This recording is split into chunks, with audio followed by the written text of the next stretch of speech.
Saat ini masih tanggal 11 September, di jadwal penerimaan P3K masih belum ada pengumuman seleksi. Sampai detik ini saya cek barusan, itu portal SSCN-nya masih ditutup. Jadi nanti P3K maupun PNS mendaftarnya satu portal ini. Oke, sekarang masuk ke soalnya ya. Jadi selain soal teknis, radiografer, teman-teman juga akan menghadapi soal manajerial, sosiokultural, dan wawancara. Soalnya teknis ada 90 soal, manajerial 25 soal, sosiokultural 20, wawancara 10. Jadi teman-teman pertama kali mengerjakan itu mendapatkan 135 soal, teknis, manajerial, sosiokultural. Setelah teman-teman mengerjakan selesai, itu jangan sudah puas dulu. Ternyata ada soal tambahan lagi, yaitu 10 soal dalam waktu 10 menit wawancara. Ini yang tahun kemarin banyak yang terkecoh. Dipikir setelah 135 soal selesai, ternyata tidak. Ada 10 soal yang harus dikerjakan lagi. Di antara ini semuanya yang paling susah adalah soal kompetensi teknis. Kenapa? Karena kalau salah nilainya 0, kalau benar nilainya 5. Dan soalnya juga paling banyak, 90 soal. Jadi teman-teman harus diperkuat benar kompetensi teknis radiografer dengan bimbingan di sini. Selain itu juga teman-teman belajar secara mandiri. Kalau kompetensi manajerial, sosiokultural, dan wawancara, nanti juga saya berikan, tapi porsinya sedikit. Teman-teman bisa mengembangkan melalui belajar mandiri, melalui YouTube bisa melalui buku bisa. Kalau saran saya, utamakan belajar melalui YouTube dulu. Kenapa? Karena di YouTube itu soalnya fresh. Kalau di buku itu kadang soalnya masih ketinggalan. Tapi buku itu baik untuk latihan soal. Jadi untuk mengasah ketajaman kita dalam melihat soal, bisa untuk menjawab soal juga. Terus wawancara, bobot nilainya untuk manajerial dan wawancara itu tidak semua A sampai D saja. Yang paling bagus 4 poin, yang paling jelek 1 poin. Begitu juga wawancara 4 poin 1 poin. Kalau sosiokultural itu yang paling bagus nilainya 5, yang paling jelek nilainya 1. Jadi manajerial, sosiokultural, wawancara, teman-teman jangan sampai tidak diisi ya, harus diisi semuanya. Terkait manajemen waktu di sini, saya sudah membimbing hampir ratusan orang terkait P3K ini. Tidak ada yang tidak ada yang ketinggalan, dalam artian itu 130 menit mengerjakan 145 soal itu sudah lebih dari cukup. Jadi teman-teman rata-rata 1,5 jam itu sudah selesai untuk mengerjakan P3K ini. Tapi nanti akan saya kasih tips supaya jangan sampai terlena. Terus beda dengan soal CPNS, SKD maupun SKB, di mana satu soal itu 40 detik, itu tidak akan bisa menyelesaikan secara total. Tapi kalau P3K ini, saya yakin teman-teman kalau belajar intens setiap hari, 130 menit ini bisa teman-teman kerjakan cukup sampai 90 menit. Oke, ini ya. Saya juga mau sharing juga perbedaan penerimaan P3K radiografer 2021, 22, 23, mulai dari 2021 ke 2022, itu sudah ada pembagian kompetensi D3 maupun D4. Jadi yang D3 itu lebih fokuskan ke radiografi, ke radiofotografi, ke proteksi radiasi, ke radioterapi, angiografi, cath lab. Nanti saya berikan semua itu materinya. Kalau yang D4 itu fokus ke MRI, CT scan, kedokteran nuklir, USG, radioterapi, sama angiografi. Jadi sudah ada pembagian soal di sini. Jadi teman-teman kalau teman-teman karena di sini semuanya D3, sudah fokus saja pelajari yang kompetensi D3 saja. Pelajar D4 juga tidak apa-apa, tapi itu hanya untuk sekedar menambah ilmu pengetahuan. Tapi untuk yang D3 itu untuk kesiapan tes P3K. Tes P3K ini yang D3 sudah angkatan ketiga, ya teman-teman ini sudah angkatan ketiga. Kalau yang D4 baru 2 tahun ini. Terus pastikan semuanya juga teman-teman sudah terdaftar di SisDMK karena kalau Juknis yang tahun ini itu belum keluar. Tapi yang mengaca dari tahun kemarin bahwa semua yang terdaftar di P3K itu harus terdaftar melalui portal SisDMK. Jadi teman-teman di sini yang masih belum ngecek, harapkan dicek. Nanti saya coba kasihkan linknya untuk mengecek SisDMK punya masing-masing. Oke, ini tipsnya. Kalau D3 itu teman-teman nanti masuk golongan ke-7. Kalau D4 itu masuk golongan ke-9. Jadi teman-teman di sini D3, kalau yang sudah terlanjur kuliah D3, sudah terlanjur D4, usahakan nanti bisa penyesuaian supaya bisa naik golongan ke-9. Kalau teman-teman di sini yang D3, nanti setelah lulus P3K, saran saya sih lanjutkan kuliah D4. Supaya kenapa? Karena di P3K ini kalau golongannya itu tetap di situ terus. Jadi teman-teman misalkan misalkan Mas Ilung ya, itu lolos P3K, masuk golongan 7. Kalau tidak kuliah, ini aturan yang sementara saat ini ya.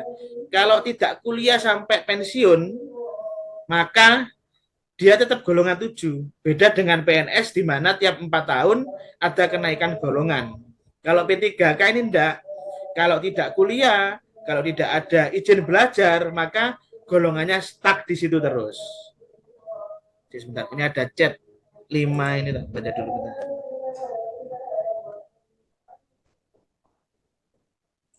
Oke.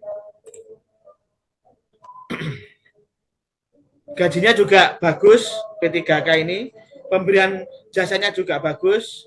Jadi teman-teman sudah cukup lah jadi honorer. Ini waktunya hijrah, waktunya berusaha untuk menjadi seorang ASN. Bagus mana P3K sama PNS? Kalau tahun ini saja P3K. Kenapa? Karena PNS-nya nggak ada.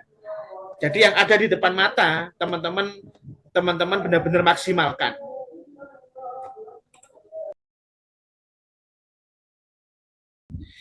Nomor 4 ini abdomen, memiliki tubuh yang tebal, ketebalan tubuh, memerlukan alat bantu. Alat bantu dinamakan apa teman-teman? Silakan. Grid, Mas. Grid. Oke, betul ya, Ismail, grid ya. Fungsinya grid ya, Mas Ismail? Untuk menyerap radiasi hambur. Oke, betul ya. Saya tak tunjukkan ya. Sama yang kemarin latihan soal di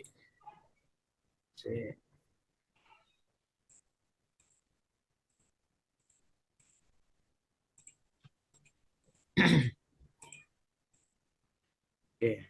Kelihatan semua ya gridnya ya. Kelihatan ya, Mas Ismail, Ilung, Andy? Gambarnya kelihatan ya. Oke, jadi ya grid rasio itu yang diperjualbelikan di lapangan itu angkanya genap-genap semua. Maksudnya 1:2, 1:4, 1:6, 1:8, 1:10, 1:12 terakhir. Setahuku mulainya 1:4 sampai 1:12. Semakin rentangnya semakin tinggi grid rasionya, maka citra yang dihasilkan itu semakin kurang tegas. Kenapa? Karena semakin rasionya semakin tinggi, itu ini ya, teman-teman lihat dulu, H itu ketinggian dari grid. Sedangkan D itu ketebalan. Jadi semakin tingginya grid rasio, maka space antar PB-nya itu semakin longgar. Karena semakin longgar sehingga radiasi hamburnya itu mengakibatkan citra yang dihasilkan kurang tajam. Densitasnya kadang kurang jernih. Makanya itu kadang di lapangan itu kita menggunakan grid rasio 1:4 sampai 1:6. Kenapa? Karena kerapatannya itu pas. Sehingga apabila ada radiasi, karena kerapatannya itu pas, sehingga radiasi hamburnya itu bisa diserap oleh PB. Ngitungnya gampang juga, saya yang kemarin itu, yang saya share di grup, ngitung dari grid rasio, itu H/D. Hanya itu ketinggian gridnya, D-nya ketebalan dari PB.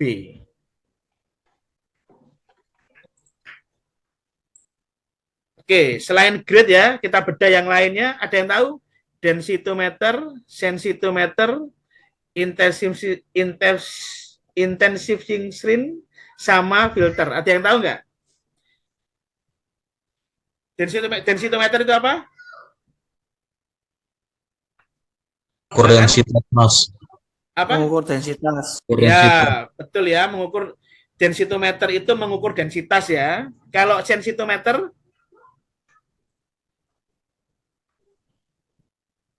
silakan. Kalau sensitometer itu mengukur karakteristik dari film ya. Jadi densitometer, sensitometer itu nanti kalau mungkin ada soal yang lain nanti saya buatkan itu untuk melihat kurva karakteristik untuk mencari step satunya. Jadi densitometer sama sensitometer itu dua alat yang digunakan untuk mencari step satu di kurva karakteristik. Kalau IS fungsinya apa teman-teman? Intensifying screen. Ada yang tahu fungsinya apa? Mas Andre, Mas Ridwan? Nyerap cahaya dari sinar X ya, Mas, kalau nggak salah ya. Nah, ya, hampir Yang benar ya. berubah sinar X jadi cahaya. Ya, hampir benar Mas, betul Mas. Jadi fungsinya IS itu untuk mengubah berkas sinar X menjadi cahaya tampak. Teman-teman tulis ya. Jadi kita cuma nggak belajar ini jawabannya grade, enggak, tapi kita bedah kalau bisa bedah satu-satu supaya nanti kalau soalnya dibalik-balik itu teman-teman ini sudah paham. Kalau filter terakhir, ada yang tahu filter? Silakan Mas Andre, Mas Ridwan, Mas Andi, Mbak Sil, Mbak Selvi, Mbak Tutut, Winda, Ilung. Filter ya, filter itu letaknya di kolimator ya. Di kolimator itu biasanya dari tembaga tipis. Fungsinya itu untuk menyerap sinar X yang berenergi rendah. Letaknya di apa namanya? Di kolimator itu bisa dilepas, bisa dimasukkan lagi. Terus apa namanya? Fungsinya itu untuk menyerap sinar X yang berenergi rendah. Oke, sekarang udah tahu semua ya alat-alat bantu yang digunakan di pemeriksaan radiografi.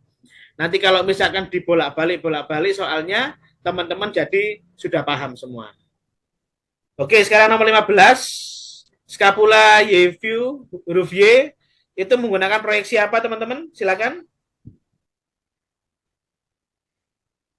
Apa, Ilung? Apa? Yang lain? apa Mas? PA oblik ya. Oke, PA oblik ya. Sekarang saya tanya, kalau misalkan ini kan PA oblik gitu kan bilangan gandanya. Misalkan butuhnya solder sebelah kanan, PA obliknya tidak ada. Misalkan RAO, LAO atau RPO atau LPO. Jawabannya apa teman-teman? Solder sebelah kanan. RAO. Betul ya, Winda betul ya. Winda dia. Iya. Ya, betul ya. Jadi kalau misalkan spesifik ditanyakan apa itu namanya Y-view untuk pemeriksaan skapula, kalau solder sebelah kanan itu menggunakan proyeksi RAO.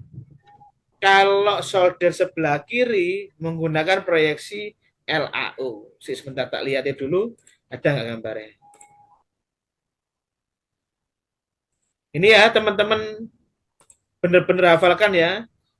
RAO itu, LPO itu gimana, RPO itu gimana, LAO gimana, RAO gimana. Supaya nanti teman-teman kalau ada soal yang masalah RAO, LPO itu sudah paham semuanya.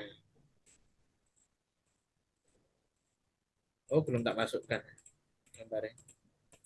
Belum tak masukkan. Oke ya, jadi benar yang dikatakan Mbak Winda. Kalau teman-teman catat ya, solder kanan proyeksi Y-view itu RAO, solder kiri LAO. Tapi kalau misalkan di pilihan gandanya tidak ada itu, pilih PA oblik.